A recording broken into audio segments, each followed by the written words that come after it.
कैसे? मैं तोर माया में दीवाना हो गए हूँ ईमान से। महू दीवानी हो गए होगा। मला झन दगा देवे ना। हाँ। अरे तोर बिना जिया नहीं लागे। लोक नारायण एरिया पारा डीजे चैन सिंह बाबू डीजे चैन सिंह बाबू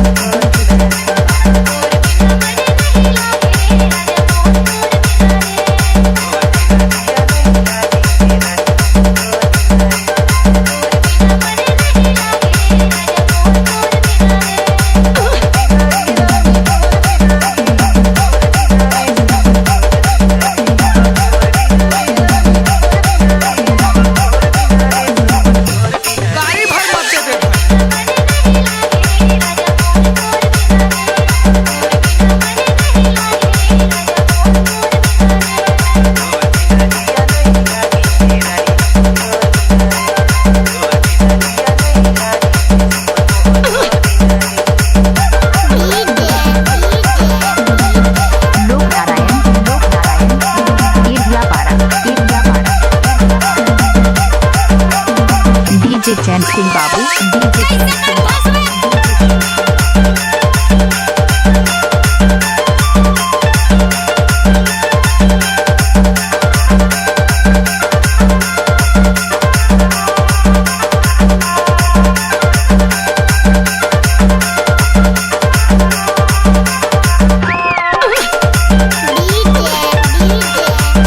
लोक नारायण एरिया पारा एरिया पारा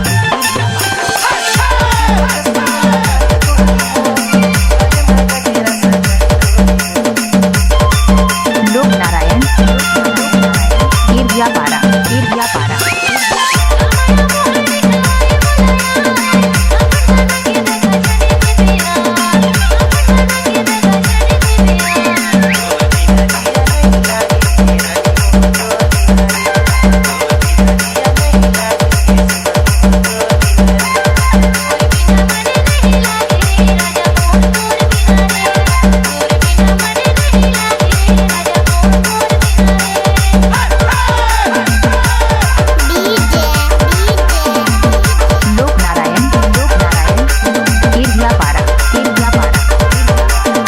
डीजे चैन सिंह बाबू डीजे चैन सिंह बाबू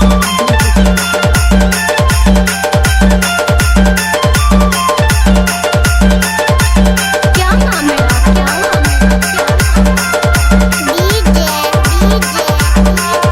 लोक नारायण कहाँ घर है एरिया पारा एरिया पारा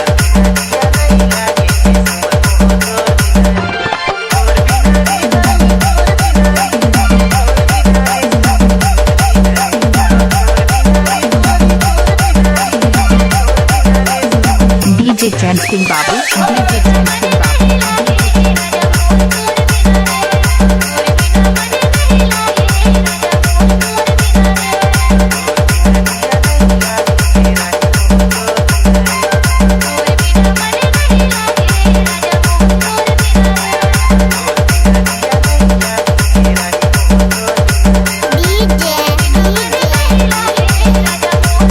लोक नारायण एरिया पारा एरिया पारा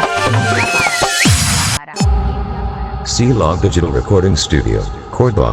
Contact number 99071192115.